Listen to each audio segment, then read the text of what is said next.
Hello दोस्तों, आप सभी का हमारे यूट्यूब चैनल पर स्वागत है। तो आज की सीरीज जो हमने स्टार्ट की है वो एमए है। एमए आपका हिंदी सब्जेक्ट से जो एमए कर रहे हैं उनके लिए काफ़ी इंपॉर्टेंट है और फर्स्ट सेमेस्टर है और यूट्यूब पर आपको ये पहली बार मिलेंगे। और सब्जेक्ट का जो नाम है, हमारे पेपर का जो नाम है वो है आपका आदिकालीन एवं रीतिकालीन काव्य। और आज की सीरीज़ में हम क्या करेंगे, जैसे कि आपके पृथ्वीराज रासो है, रामचंद्र का है, बिहारी सतसई हैं, घनानंद हैं, इनसे संबंधित जो आपके व्याख्या भाग है, यानी कि चंद्रबरदाई के दोहों का व्याख्यान करना है। इस तरीके डेली हम आपका एक टॉपिक लेंगे, जैसे कि चंद्रबरदाई के दोहे हम ले लेंगे, तो इसमें इनसे संबंधित जितना भी होगा वो हम कंप्लीट करा लेंगे। फिर उसके बाद आपके विद्यापति आ जाएंगे। विद्यापति को जब हम पूरा कंप्लीट करा लेंगे तो विद्यापति के बाद आपके कौन आएंगे, विद्यापति के बाद आपके आएंगे राधा प्रेम आ जाएगा। राधा प्रेम के बाद आपके ये केशव दास हैं। केशव दास के बाद हम दूसरा देखेंगे। केशव दास के बाद आपके आ जाएंगे भूषण। भूषण और भूषण के बाद हमारे जो रहेंगे वो आपके आएंगे तो बिहारी लाल। बिहारी लाल के बाद आपके घनानंद। घनानंद के बाद कौन है, तो घनानंद तक हम ये सारे आपको डेली एक वीडियो में आपको एक ही कवि मिलेंगे। ठीक है, तो चलिए आज के हम कवि पर चलेंगे। आज के हमारे कवि रहेंगे, तो अब हम बात करेंगे चंद्रबरदाई के दोहों से संबंधित। तो आज की वीडियो में हम चंद्रबरदाई से संबंधित करेंगे। तो पहला दोहा इनका है कि तिहि तप असेटक भमई थिर न उरई चहुबान बर प्रधान जुगनी परऊ धर रसई परवान। तो ये जो प्रस्तुत दोहा है ये चंद्रबरदाई कृत पृथ्वीराज रासो के कैमास वध से लिया गया है। इसमें कैमास के बारे में बताया गया है। यह पृथ्वीराज का जो मंत्री थे, कैमास कौन था, तो वह पृथ्वीराज के मंत्री थे। व्याख्या क्या है इस दोहे की, तो व्याख्या है कि उस विरह ताप में पृथ्वीराज आखेट में फिर रहा था और वह अपनी राजधानी में नहीं था। उसकी अनुपस्थिति में योगिनीपुर दिल्ली की धरा की रक्षा उसका श्रेष्ठ प्रधान प्रमाण रूप से कर रहा था। विशेष क्या है, तो इसमें कैमास की राजनिष्ठा बताई गई है। जो कैमास है, पृथ्वीराज रासो के जो पृथ्वीराज हैं उनके जो मंत्री हैं उनका ये राजनिष्ठा बताई गई है। दूसरा आपका ये दोहा है कि राज राज प्रतिमा स चीन धर्मा रामा रमेश मतीन नितिरे कर काम बाम बसना संगे सैज्या गति आधेरिन जलेन छिन्न तिज्या तारिन तारा त्रत सा मंत्री कैमास काम अंधा देवी विचित्रा गति। तो इसमें जो प्रसंग रहेगा वो आपका पूर्व प्रसंग है। प्रस्तुत जो दोहा है वो चंद्रबरदाई के द्वारा लिखित है और पृथ्वीराज रासो से लिया गया है और ये आपका कैमास वध से लिया गया है। ठीक है, इसमें जो कैमास है उनके बारे में बताया गया और कैमास कौन है, तो पृथ्वीराज के मंत्री हैं। और इस दोहे का अर्थ क्या है, तो इस दोहे का अर्थ है कि जो राजा का प्रतिमान अर्थात प्रतिनिधि था वह लघु कर्मा हो गया और उसकी भांति उसकी मति रमा में रण करने लगी। वह उसके हाथ में तीर नहीं है, ऐसे धनुर्धर कामदेव की वाम के बस में होकर वह उसके साथ सैयागत हुआ। अंधेरे में जल से जब क्षिति छिन्न हो रही थी तब वह तारागढ़ में वर्षा के जल की धारा में रत लीन हो रहे थे। यह मंत्री कैमास कामांध हो गया है और देव की भी गति विचित्र है। इसमें कैमास की कामांध के विषय में बताया गया है। कामांध यानी कि काम वासना में अंधा होना। इसी के साथ नेक्स्ट दूसरा आपका आता है कि दूसरा जो दोहा है वो है कि कर नाटी दासी सुवर्ण रजनी अथि आवास काम मुच्च कैमास तनु दिट्ठी बिलगी तास। तो इस ये आपका पूर्व ही है कि ये जो दोहा है ये आपका चंद्रबरदाई के द्वारा रचित पृथ्वीराज रासो से लिया गया है और उसमें किससे, तो कैमास वध से लिया गया है। ठीक है, और कैमास कौन है, तो वो पृथ्वीराज के मंत्री थे। और इसकी व्याख्या है इस दोहे की कि करनार की एक सुवर्ण दासी थी जो रात्रि में यानी कि राजकीय आस्थान आवास में थी और काम मूर्छित कैमास की ओर उसकी दृष्टि लग गई। तो इसमें विशेष क्या है, तो इसमें विशेष है कि कैमास की जो कामांध के बारे में बताया गया है।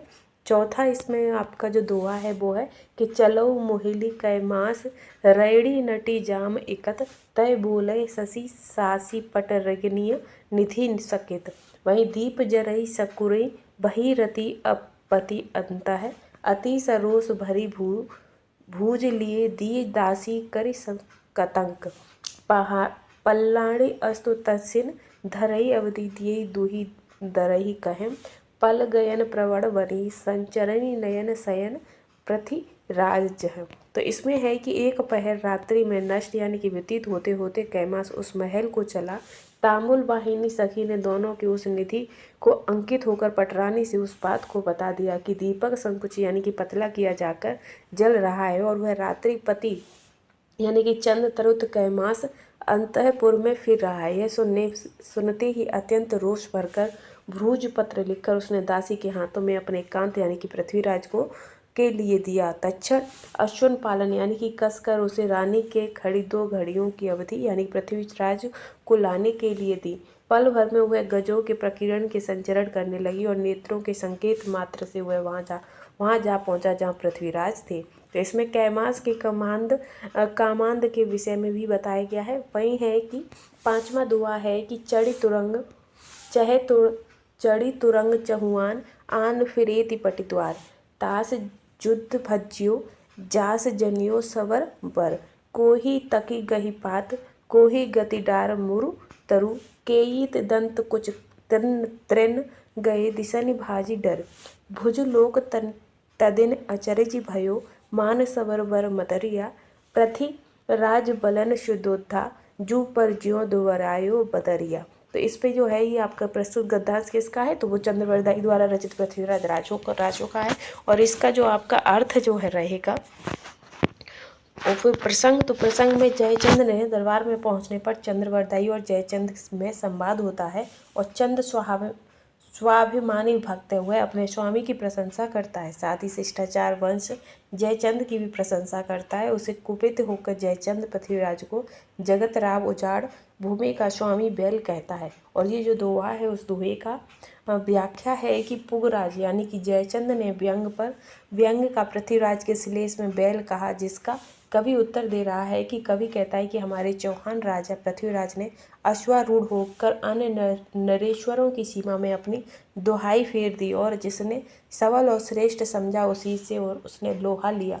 उसके आतंक से अनेकों के मुंह में पत्ते लिए और बहुत से वृक्ष भी डालियों और जड़ तक को मुंह में ले लिया। अनेकों ने दांतों में तृण ग्रहण किया और कई उसके भय से आतंकित हो 10 दिशाओं में भाग गए। इस प्रकार सभी ओर से वीरों का मान मर्दन कर दिया और यह देखकर संसार आश्चर्यचकित है कि पृथ्वीराज के शस्त्रों की खाद को समाप्त कर दिया। इसीलिए बैल दुर्लभ है, जिससे जयचंद को यह व्यंग सुनाया कि तुम जैसों ने पृथ्वीराज के सामने घास पत्ते आदि मुंह में ले लिए हैं। इसमें विशेष क्या है, तो विशेष है कि श्लेष के माध्यम से अंतिम चरण में जयचंद की प्रशंसा की ऐसा शत्रुनाशक पृथ्वीराज तुझसे भी अपने समान ही वीर समझता है, इसी से तेरी और उसकी प्रशंसा करता हूँ। नेक्स्ट आपका दोहा है कि हंस न्याय दुबरो मुक्ति लब्धे न चहुनत सिंध न्याय दुबरो करी चपे न कंठ कहे सनग्नि न्याय दुबरो नाद पसंदियो सुबंधन हेत हुक दुबरो त्रिया दुबरी मीन की मन अषाढ़ गांठ बंधन ध्रु एक ही गही रह रदिया जगर जुहारी उजर खर क्यों दुबारो बर दियो। इसमें क्या है, तो इसमें जो इसका प्रसंग है वो है कि चंद्र द्वारा पृथ्वीराज की प्रशंसा करना जयचंद्र को अच्छा नहीं लग रहा है। वह चंद्र के वाक कौशल से प्रभावित भी है, इसीलिए अपने वाक कौशल से श्लेष के माध्यम से पृथ्वीराज और चंद्र की निंदा कर रहा है। और इस दोहे का जो व्याख्या है वो है कि हंस के दुबले होने के कारण चुगने के लिए मोती नहीं होता, सिंह के दुबले होने के कारण पंजों से हाथियों के कुंभ स्थलों को नहीं दबना है, अर्थात पर्याप्त शिकार नहीं मिल पाना। हिरणों के दुबले होने के कारण मधुर स्वर के बस में होकर बंधन में पड़ना, छैल छबीले पुरुष के दुबले होने के कारण विशेष स्त्री लपट होना, स्त्री के दुबले होने के कारण प्यारे के मन की बात नहीं जानना, ये सारी बातें तो न्याय संगत है। लेकिन आषाढ़ मास में घोर घटा छा जाने पर भी कभी पृथ्वी को जीतने के लिए वृषभ के कंधे पर हल नहीं रखा गया एवं बहुत ही पुराने घास से परिपूर्ण जंगल में रहते हुए भी वह दुबला क्यों है। इसका विशेष ये है कि श्लेष के अर्थ में आषाढ़ में बादल के समान सेना सजाने वाला जंगलेश्वर पृथ्वीराज युद्ध में वे रोक टोक बढ़ने वाला उस एक ही वीर को हृदय के स्थान देने वाला वीरदाई कवि दूसरे की प्रशंसा क्यों करे। इसके बाद अब ये हमारा चंद्रवरदाई से संबंधित कंप्लीट खत्म होता है।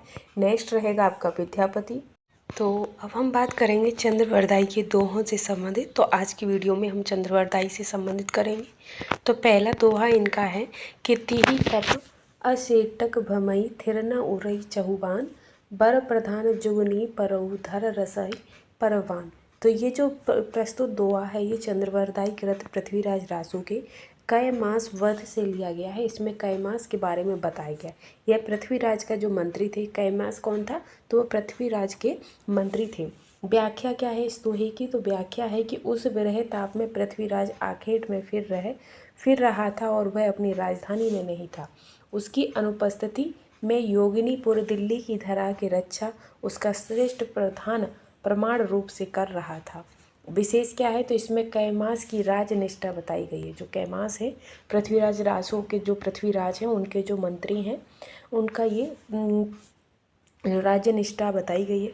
दूसरा आपका ये दोहा है कि राज राज प्रतिमा सा चीन धर्मा रामा रमेश मतीन नितीरे कर काम बाम बसना संगे सैज्या गति आधेरेन जलेन छिन्न तिज्या तारिणी तारात्रत सामंत्री कैमास काम अंधा देवी विचित्रा गति।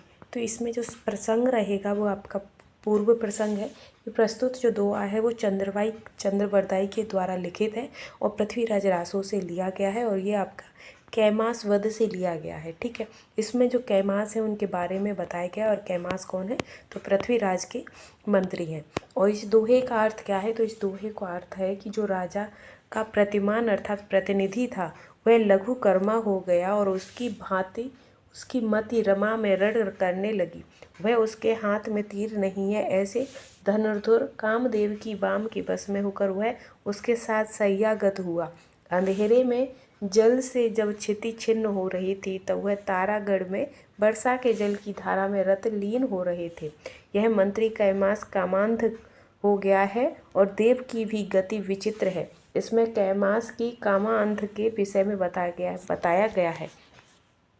कामांध यानी कि काम वासना में अंधा होना। इसी के साथ नेक्स्ट दूसरा आपका आता है कि दूसरा जो दोहा है वो है कि कर नाटी दासी सुवर्ण रजनी अथि आवास काम मुच्च कैमास तनु दिट्ठी बिलगी तास। तो इस ये आपका पूर्व ही है कि ये जो दोहा है ये आपका चंद्रवरदाई के द्वारा रचित पृथ्वीराज रासो से लिया गया है और उसमें किससे? तो कैमास वध से लिया गया है। ठीक है, और कैमास कौन है? तो वो पृथ्वीराज के मंत्री थे। और इसकी व्याख्या है इस दोहे की कि करनार की एक सुवर्ण दासी थी जो रात्रि में यानी कि राजकीय आस्थान आवास में थी और काम मूर्छित कैमास की ओर उसकी दृष्टि लग गई। तो इसमें विशेष क्या है? तो इसमें विशेष है कि कैमास की जो कामांध के बारे में बताया गया है। चौथा इसमें आपका जो दोहा है वो है कि चलो मोहिली कैमास रैड़ी नटी जाम एकत तय बोले शशि सासी पट रगनीय निधि सकित वही दीप जरई सकुरई बही रति अपति अंत है अति सरोस भरी भूज लिए दी दासी करि कतंक पल्लाणी अस्तु तस्सिन धरई अवधि दिए दुही दरही कहें पल गयन प्रवण बनी संचरणी नयन शयन प्रथि राजह। तो इसमें है कि एक पहर रात्रि में नष्ट यानी कि व्यतीत होते होते कैमास उस महल को चला। तामुल वाहिनी सखी ने दोनों की उस निधि को अंकित होकर पटरानी से उस बात को बता दिया कि दीपक संकुच यानी कि पतला किया जाकर जल रहा है और वह रात्रिपति यानी कि चंद्र तरुत कैमास अंतःपुर में फिर रहा है। यह सुनते ही अत्यंत रोष भरकर भ्रूज पत्र लिखकर उसने दासी के हाथों में अपने एकांत यानी कि पृथ्वीराज को के लिए दिया। तक्षण अश्वन पालन यानी कि कसकर उसे रानी के खड़ी 2 घड़ियों की अवधि यानी पृथ्वीराज को लाने के लिए दी। पल भर में वह गजों के प्रकीर्णन के संचरण करने लगी और नेत्रों के संकेत मात्र से वह वहाँ जा पहुँचा जहाँ पृथ्वीराज थे। तो इसमें कैमास के कामांध के विषय में भी बताया गया है। वही है कि 5वां दोहा है कि चढ़ी तुरंग चहुआन आन फिरेति पटिद्वार तास जुद्ध भज्यो जास जनियो सवर बर कोही तकी गही पात कोही गति डार मुरु तरु केयित दंत कुछ तृण गए दिशनि भाजी डर भुज लोक तदिन अचरज भयो मान सवर वर मतरिया प्रथि राज बलन शुद्धोद्धा जू पर ज्यों दुबरायो बदरिया। तो इस पे जो है ये आपका प्रस्तुत गद्यांश किसका है, तो वो चंद्रवरदाई द्वारा रचित पृथ्वीराज राजों का है। और इसका जो आपका अर्थ जो है रहेगा, और फिर प्रसंग, तो प्रसंग में जयचंद ने दरबार में पहुंचने पर चंद्रवरदाई और जयचंद में संवाद होता है और चंद स्वाभिमानी भक्त हुए अपने स्वामी की प्रशंसा करता है। साथ ही शिष्टाचार वंश जयचंद की भी प्रशंसा करता है। उसे कुपित होकर जयचंद पृथ्वीराज को जगत राव उजाड़ भूमि का स्वामी बैल कहता है। और ये जो दोहा है उस दोहे का व्याख्या है कि पुगराज यानी कि जयचंद ने व्यंग का पृथ्वीराज के श्लेष में बैल कहा, जिसका कवि उत्तर दे रहा है कि कवि कहता है कि हमारे चौहान राजा पृथ्वीराज ने अश्वारूढ़ होकर अन्य नरेश्वरों की सीमा में अपनी दोहाई फेर दी और जिसने सबल और श्रेष्ठ समझा उसी से और उसने लोहा लिया। उसके आतंक से अनेकों के मुंह में पत्ते लिए और बहुत से वृक्ष भी डालियों और जड़ तक को मुंह में ले लिया। अनेकों ने दांतों में तृण ग्रहण किया और कई उसके भय से आतंकित हो दसों दिशाओं में भाग गए। इस प्रकार सभी ओर से वीरों का मान मर्दन कर दिया। और यह देखकर संसार आश्चर्यचकित है कि पृथ्वीराज के शस्त्रों की खाद को समाप्त कर दिया। इसीलिए बैल दुर्लभ है, जिससे जयचंद को यह व्यंग सुनाया कि तुम जैसों ने पृथ्वीराज के सामने घास पत्ते आदि मुंह में ले लिए हैं। इसमें विशेष क्या है, तो विशेष है कि श्लेष के माध्यम से अंतिम चरण में जयचंद की प्रशंसा की ऐसा शत्रुनाशक पृथ्वीराज तुझसे भी अपने समान ही वीर समझता है, इसी से तेरी और उसकी प्रशंसा करता हूँ। नेक्स्ट आपका दोहा है कि हंस न्याय दुबरो मुक्ति लब्धे न चहुनत, सिंध न्याय दुबरो करी चपे न कंठ कहे, सनग्नि न्याय दुबरो नाद पसंदियो सुबंधन, हेत हुक दुबरो त्रिया दुबरी मीन की मन, आषाढ़ गांठ बंधन धुरु एक ही गही रह रदिया, जगर जुहारी ओजर खर क्यों दुबारो बर दियो। इसमें क्या है, तो इसमें जो इसका प्रसंग है वो है कि चंद्र द्वारा पृथ्वीराज की प्रशंसा करना जयचंद्र को अच्छा नहीं लग रहा है। वह चंद्र के वाक कौशल से प्रभावित भी है, इसीलिए अपने वाक कौशल से श्लेष के माध्यम से पृथ्वीराज और चंद्र की निंदा कर रहा है। और इस दोहे का जो व्याख्या है वो है कि हंस के दुबले होने के कारण चुगने के लिए मोती नहीं होता, सिंह के दुबले होने के कारण पंजों से हाथियों के कुंभ स्थलों को नहीं दबना है, अर्थात पर्याप्त शिकार नहीं मिल पाना। हिरणों के दुबले होने के कारण मधुर स्वर के बस में होकर बंधन में पड़ना, छैल छबीले पुरुष के दुबले होने के कारण विशेष स्त्री लपट होना, स्त्री के दुबले होने के कारण प्यारे के मन की बात नहीं जानना। ये सारी बातें तो न्याय संगत है, लेकिन आषाढ़ मास में घोर घटा छा जाने पर भी कभी पृथ्वी को जीतने के लिए वृषभ के कंधे पर हल नहीं रखा गया एवं बहुत ही पुराने घास से परिपूर्ण जंगल में रहते हुए भी वह दुबला क्यों है। इसका विशेष ये है कि श्लेष के अर्थ में आषाढ़ में बादल के समान सेना सजाने वाला जंगलेश्वर पृथ्वीराज युद्ध में वे रोक टोक बढ़ने वाला उस एक ही वीर को हृदय के स्थान देने वाला वीरदाई कभी दूसरे की प्रशंसा क्यों करे। इसके बाद अब ये हमारा चंद्रवरदाई से संबंधित कंप्लीट खत्म होता है। नेक्स्ट रहेगा आपका विद्यापति।